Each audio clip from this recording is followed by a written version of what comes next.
दिल्ली से राहुल गांधी का फोन आया है हिमाचल के चीफ मिनिस्टर सुखविंदर सुक्खू को कि खबरदार, अगर तुमने हिमाचल में कोई मस्जिद तोड़ी या किसी मुसलमान के खिलाफ कोई कदम उठाया तो इस बात की इजाज़त दूंगा, क्योंकि हमने कश्मीर में चुनाव जीतना है, वहाँ चुनाव प्रचार चल रहा है।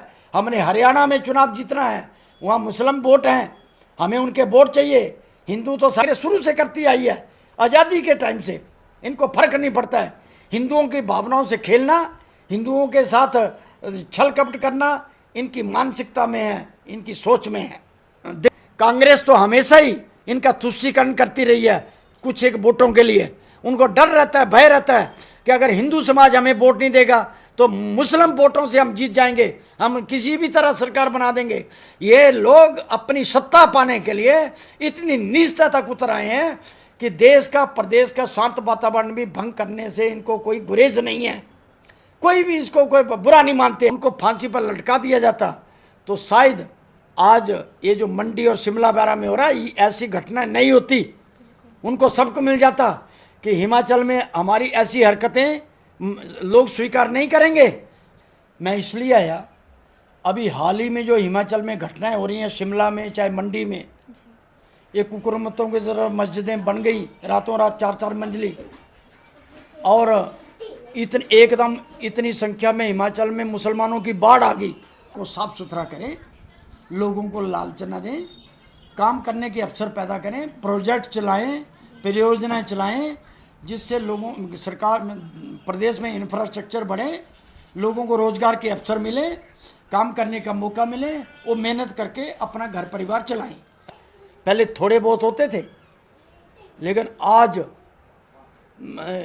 एकदम हिमाचल में इतनी बाढ़ आ गई, हम भी अचंभित हैं। और फिर सिर्फ बाढ़ ही नहीं आई, बल्कि वो अपनी दादागिरी हिंदुओं के साथ लड़ने भिड़ने को भी तैयार हो गए। अभी तो थोड़े ही हैं, अगर ज़्यादा हो गए तो सोचो क्या होगा। ये पिछले साल सन 2023 में एक बड़ा जघन्य हत्याकांड हुआ था चंबा में। गरीब घर का, दलित घर का लड़का, एक मुस्लिम समाज के कुछ आतंकवादियों ने उसको धोखे से पकड़कर 18 टुकड़ों में काटा था उसको, 4 घंटे काटा था उसको, और उसके टुकड़े टुकड़े पानी में फेंक दिए थे। साबुत उसकी डेड बॉडी नहीं मिले थे, उसके टुकड़े मिले थे, 18 टुकड़े मिले थे उसके शरीर के। और उस टाइम जब मैं दिल्ली में सुना था, मैं आया था इधर, पहले डीसी चंबा से मिला, धारा 144 लगी थी।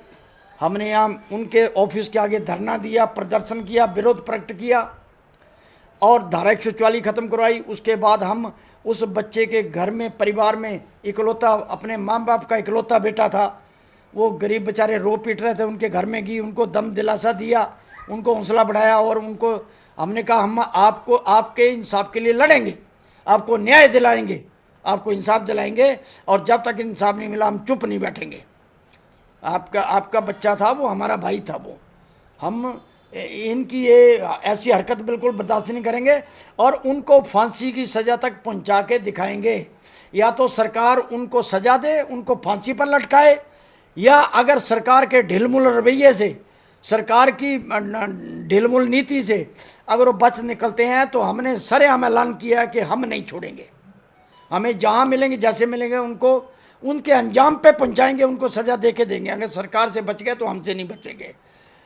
हुआ क्या, उस टाइम डीसी ने हिमाचल प्रदेश के मुख्य सचिव और मुख्यमंत्री दोनों को हमारी बातें नोटिस में लाई, और उन्होंने कहा ठीक है, हम कानून के हिसाब से उनको सज़ा दिलाएंगे। मैंने हिमाचल सरकार से अनुरोध किया कि अदालतों के केस कई साल चलते हैं, और जितना पुराना केस हो जाता है उतना वो ठंडा पड़ जाता है।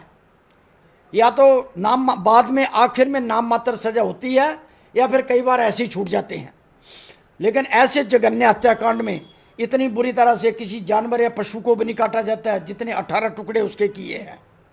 तो आप फास्ट ट्रैक कोर्ट गठित करके हर रोज़ प्रतिदिन उसकी सुनवाई हो, डे टू डे सुनवाई हो, और 1 साल के अंदर अंदर फैसला आ जाना चाहिए। और फांसी से, मौत की सज़ा से कम हमें मंजूर नहीं। हम नहीं जानते, उन्होंने एक हिंदू लड़के को, एक बेकसूर लड़के को धोखे से पकड़ के उन्होंने ऐसे मारा काटा है, उसके टुकड़े किए हैं। तो इन लोगों को ऐसा सज़ा मिले ताकि दूसरों को नसीहत मिले और कोई मुसलमान, कोई आतंकवादी दोबारा हिमाचल में इस तरह की गंदगी, इस तरह का आतंक ना फैला सके, इस तरह की हरकत ना कर सके। ये अगर हिमाचल सरकार उस टाइम हमारी बात को सही ढंग से समझती, ठीक ढंग से समझती और वैसा करती और उनको आज तक सज़ा हो जाती, उनको फांसी पर लटका दिया जाता, तो शायद आज ये जो मंडी और शिमला बैरा में हो रहा है ऐसी घटना नहीं होती। उनको सबक मिल जाता कि हिमाचल में हमारी ऐसी हरकतें लोग स्वीकार नहीं करेंगे, सहन नहीं करेंगे। सरकार भी नहीं सहन, सरकार से सज़ा मिलेगी, सरकार से बच गए तो लोग मारेंगे। लेकिन सरकार की ढिलमुल नीति ने, कांग्रेस तो हमेशा ही इनका तुष्टीकरण करती रही है कुछ एक वोटों के लिए। उनको डर रहता है, भय रहता है कि अगर हिंदू समाज हमें वोट नहीं देगा तो मुस्लिम वोटों से हम जीत जाएंगे, हम किसी भी तरह सरकार बना देंगे। ये लोग अपनी सत्ता पाने के लिए इतनी नीचता तक उतर आए हैं कि देश का, प्रदेश का शांत वातावरण भी भंग करने से इनको कोई गुरेज नहीं है। कोई भी इसको कोई बुरा नहीं मानते हैं। ये सोचते हैं कि लोग ऐसे चिल्लाते हैं, थोड़े बहुत मरते हैं तो मरने दो। इनकी ये शुरू से नीति आ गई है, कांग्रेस शुरू से करती आई है, आज़ादी के टाइम से। इनको फर्क नहीं पड़ता है। हिंदुओं की भावनाओं से खेलना, हिंदुओं के साथ छल कपट करना इनकी मानसिकता में है, इनकी सोच में है। दायदा में वोट देना दें, लेकिन उनके वोट मिल जाएंगे। अगर आपने उनके खिलाफ एक्शन लिया तो क्या हमें मुसलमानों के वोट नहीं मिलेंगे? हमारे वहाँ सरकार नहीं बन सकेगी। वो अपनी सरकार बनाने के लिए वहाँ छटपटा रहे हैं। उनके लिए, उनकी बला से हिंदू यहाँ हिमाचल में चाहे आग लग जाए, चाहे हिंदू मरता रहे, उनकी इस बात की परवाह नहीं है। दूसरी तरफ बीजेपी का भी कुछ ढिलमुल रवैया है। बीजेपी भी कोई स्टिक स्टैंड नहीं ले पा रही है। अगर एक दूसरी बड़ी पार्टी है हिमाचल में, दो ही पार्टियां, हिमाचल और कांग्रेस। अगर कांग्रेस करती, अगर बीजेपी भी तन कर खड़ी हो जाती तो कांग्रेस की मजाल नहीं कि वो कोई इस तरह के तुष्टीकरण को जारी रखती। लेकिन बीजेपी भी ढिलमुल रवैया अपना रही है। बीजेपी का भी हमें समझ नहीं आ रही है। हिंदुओं को तो हिंदू का नारा देती है, लेकिन जब हिंदुत्व की बात आती है, जब शांति की बात आती है, तब वो गौण हो जाते हैं, चुप हो जाते हैं वो। और इस टाइम बीजेपी का कोई नेता मुझे सामने नजर नहीं आ रहा है। खाली टीवी के चैनलों में बैठकर वो बयान दे रहे हैं या अखबारों में अपनी फोटो छुपा रहे हैं, ये कर रहे हैं। उससे आगे कुछ नहीं, ग्राउंड में, सड़क में आगे कुछ नहीं कर रहे हैं। सड़क में हिमाचल के बच्चे, हिमाचल के लोग छाती तान के ऐसे तत्व, ऐसे लोगों का मुकाबला कर रहे हैं। वहाँ एक भी नेता नहीं दिखाई दे रहा है, ना कोई बीजेपी का कार्यकर्ता, ना बीजेपी का नेता, ना कोई उनका कोई भी पदाधिकारी कोई सामने आ रहा है। ये डबल स्टैंडर्ड की ये दोहरी नीति नहीं चलेगी। और इन लोगों को, राजनीतिज्ञों को स्पष्ट करना पड़ेगा वो चाहते क्या हैं। जिलाधीश चंबा से मैंने कल भी बात की, आज भी, यहाँ तक कि डिस्ट्रिक्ट अटॉर्नी जो हिमाचल प्रदेश सरकार के हैं उनसे केस का सारा स्टेटस पूछा। डिस्ट्रिक्ट एंड सेशन जज की कोर्ट में जाके पता किया, तो मुझे जो सच्चाई है उसको देख के भी, उसको जान के भी बड़ा दुख हुआ कि अभी तक कोई वो ठोस वो नहीं मिले हैं। अभी छानबीन, इन्वेस्टिगेशन भी चल रही है। हालांकि चार्जशीट दाखिल हो चुकी है, कार्रवाई चल रही है। लेकिन कोर्ट के माननीय न्यायाधीश, सत्र न्यायाधीश जो डिस्ट्रिक्ट एंड सेशन जज हैं, उनके अदालत से मुझे ये चला कि कोर्ट बिल्कुल सही, कानून के अनुसार जो न्याय होगा, जो संभव होगा वो करेगी। अगर साक्ष्य, एविडेंस, सबूत और गवाह वगैरह पर्याप्त हुए तो वो सजा से नहीं बचेंगे। ये जरूर है कि न्यायाधीश महोदय कानून से बाहर जाके तो नहीं फैसला दे सकेंगे। जो भारत के संविधान के जो कानून, जो संहिता है, उसके अंतर्गत साक्ष्य, सबूत या गवाह वगैरह ये जरूरी हैं। ऐसे तो किसी को एकदम सज़ा नहीं दे सकते, जो कानून इस बात की इजाज़त नहीं देता।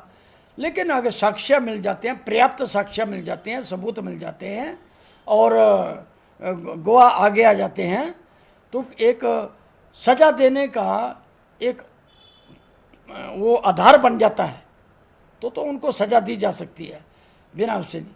लेकिन अभी कानून अपने तरीके से काम कर रहा है। उन्होंने कहा कि हम इस मामले में कोई ढील कोई वो नहीं बरतेंगे, जो भी उचित होगा, जो संभव होगा वो हम करेंगे। डिस्ट्रिक्ट अटॉर्नी ने भी ये भी कहा कि हम पूरी मुस्तैदी से कोर्ट में इस केस की पैरवाई कर रहे हैं, हम कोई ढील नहीं बरत रहे हैं, अपनी हमारी तरफ से कोई वो नहीं है। हाँ, अगर साक्ष्य अगर हुए तो उनको सज़ा मिलेगी। आगे देखते हैं क्या होता है, कानूनी दावपेच हैं तो आगे क्या हो सकता है। लेकिन अभी उन्होंने इतना कहा है कि कानून पर भरोसा रखें, अदालतें अपने नियम से काम करती हैं। इतना मैंने उनको ज़रूर कहा जी इसकी जल्दी सुनवाई हो, तो उन्होंने कहा उसके लिए आप माननीय उच्च न्यायालय से आप अनुरोध कर सकते हैं, वो फास्ट ट्रैक कोर्ट गठित करें, ऑर्डर पास करें, हाई कोर्ट से ऑर्डर आएगा तो उसकी हम प्रतिदिन सुनवाई करके जल्दी कोशिश करेंगे फैसला सुनाने की। अच्छी बात थी, एक टुकड़ा इस्लामिक देश मुसलमानों को उनका हिस्सा दे दिया, दूसरा जो था वो हिंदुस्तान यानी हिंदू देश था। ये नेताओं की वो थी गलत नीतियां, जो उन्होंने हिंदू देश की बजाय बाद में उसको धर्मनिरपेक्ष देश कहना शुरू कर दिया। दो भाइयों में बाप की संपत्ति का बंटवारा होता है, एक भाई ने अपना कब्जा तो ले लिया, फिर वो कहे दूसरे भाई को कि नहीं अब तेरे खेत में जो अनाज है इससे भी मुझे दे। अरे तूने अपने हिस्से का खेत जोत लिया, उसमें जो फसल है वो तेरी, तो ये जो खेत है ये मेरा है, तो इसमें जो भी पैदावार है वो मेरी है, उसमें तुम कैसे हिस्सेदार बन सकते? क्या किस अधिकार से मुस्लिम हिंदुस्तान में इतनी दादागिरी दिखा रहे हैं? अब हिंदुस्तान में रहना ढंग से रहे, ये हिंदुओं की सहनशीलता है, हिंदू समाज की सहनशीलता ये कि हम बंटवारे के बाद भी हम उनको सहन कर रहे हैं। वैसे तो असूल से देखा जाए उनको उनका हिस्सा पाकिस्तान दे दिया था, पाकिस्तान और बांग्लादेश दो देश उनके मुस्लिम देश हैं। हिंदुस्तान में वैसे सिद्धांत के अनुसार देखा जाए तो उनका कुछ नहीं बनता है, फिर भी रहना है हिंदू, चलो तुम्हें एक कर से, लेकिन इस्लाम के अनुसार नहीं, यहाँ शरीयत नहीं चलेगा, यहाँ भारतीय संविधान चलेगा और भारतीय सनातन धर्म चलेगा। सिर्फ दो चीज़ें चलेगी, इस्लाम के लिए भारत में कोई जगह नहीं, बिल्कुल कोई जगह नहीं। अगर इंसान बन के रह सकते हो हिंदुस्तान में तो रहो, मुसलमान बन के नहीं। कोई हम सड़क में नमाज नहीं पढ़ने देंगे, कोई लाउड स्पीकर नहीं लगाने देंगे, ना कोई अवैध मस्जिदें बनने देंगे, ना मदरसे। इतना तुष्टिकरण हम नहीं कर सकते। जो नेता और जो पार्टियां कहते हैं वो अगर उनको ज़्यादा मोह है इनसे, वो उनको अपने घरों में रख लें, वो उनको ज़्यादा शरण देना चाहते हैं अपने घर में रख लें। लेकिन हिंदुस्तान किसी नेता या किसी प्रॉपर्टी किसी पार्टी की जागीर नहीं है। ये मैंने शुरू में ही कहा था जब आपने पूछा था, हिंदुस्तान हमारा देश, हिमाचल हमारा प्रदेश, ये किसी एक नेता पार्टी का कोई जागीर नहीं है। हम लोकतंत्र में, ये गणतंत्र में, ये हम सब नागरिकों का, जो भारत के मूल नागरिक हैं, और मूल नागरिकों ने सनातन के अनुयायी हिंदू लोग, आर्य लोग, जहाँ से वैदिक सभ्यता प्रकट हुई, वेद प्रकट हुए, हमारे शास्त्र पुराण साक्ष्य लाखों साल पहले से, आज से नहीं, हमारे ऋषि मुनियों से। कौन कहता है हिंदू देश नहीं है? इसको तो बड़ी जल्दी हिंदू देश डिक्लेयर करना चाहिए। नेताओं की ये सत्ता की जो भूख है, थोड़े से मुसलमानों के वोटों की, उसके चलते वो ये नहीं कर रहे हैं। हिंदुस्तान में गौ हत्या बंद नहीं कर सके, ना कांग्रेस ना मुस्लिम। हम गाय को गौ माता कहते हैं और हमारे देश में गाय काटी जाती है। क्या हम इस बात को बर्दाश्त करेंगे? बिल्कुल नहीं करेंगे। अगर हमारे सामने गाय काटी, अगर उनके धर्म में गाय काटना जायज़ है, तो हमारे धर्म में, सनातन में, गीता में लिखा है, भगवान कृष्ण ने, गाय को काटने वाले का सर भी काटना जायज़ है। अगर गाय को काटना जायज़ है तो गाय को मारने वाले का सर काटना भी जायज़ है। हम फिर संविधान को नहीं, अपने सनातन को मानेंगे। हम श्रीमद् भगवत गीता को मानेंगे, जो हमारे इष्ट देव ने, श्री कृष्ण भगवान ने हमें, अर्जुन को महाभारत के मैदान में संदेश दिया था, उस संदेश का पालन करेंगे। अगर संविधान का पालन करना है तो सबको बराबर करना पड़ेगा। मुस्लिम तो चलें शरीयत के अनुसार, इस्लाम के अनुसार, और सनातन इसका संविधान का हुआ हमें दिखा दिया कि नहीं जी आपको सब कैसा संविधान, संविधान में अगर विरोधाभास है तो उस संविधान को हम नहीं मानेंगे, फिर हम मानेंगे सनातन को, हम मानेंगे श्रीमद् भगवद गीता के उपदेश को, हम उसके सिद्धांतों पर चलेंगे। हम हिंदू पहले हैं, सीधी सी बात है।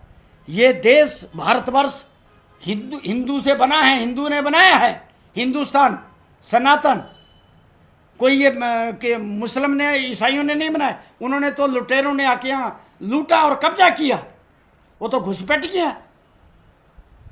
हम कैसे अपनी मातृभूमि का करने, ये सनातन भूमि है, ये देव भूमि है, इसमें इस्लामिक वो नहीं चलेगा।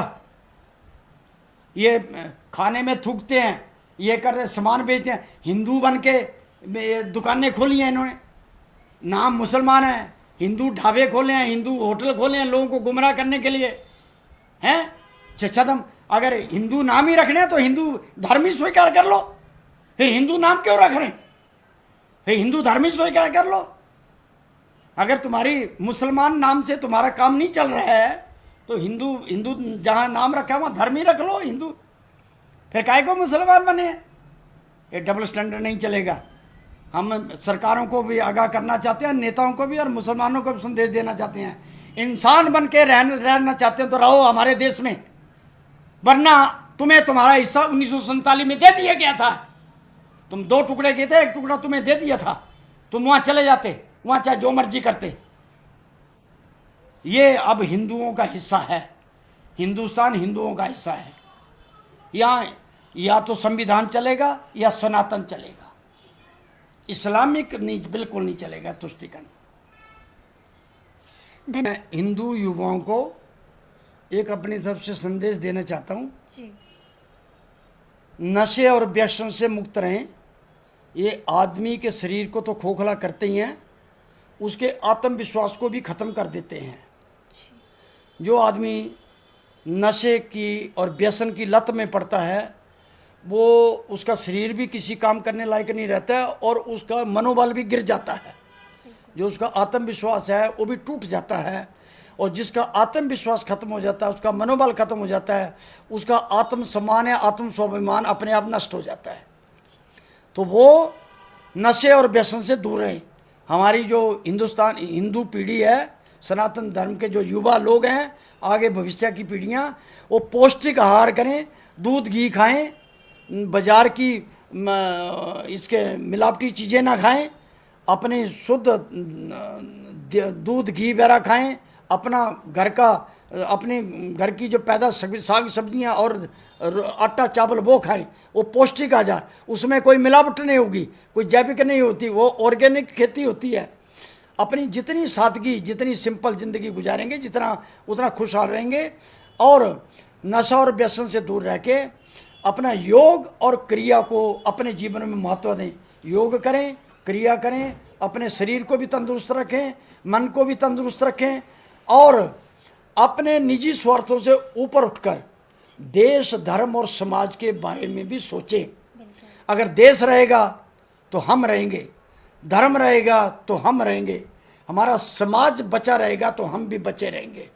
एक अकेला आदमी अपने आप को नहीं बचा सकेगा। सामूहिकता में एकता में ही शक्ति है। अगर हमारा समाज एक होकर रहेगा, एकता में बंधा रहेगा और एक साथ खड़ा रहेगा, तो हम देश की भी रक्षा कर पाएंगे, अपने सनातन की भी, धर्म की भी, समाज की भी। धन्यवाद।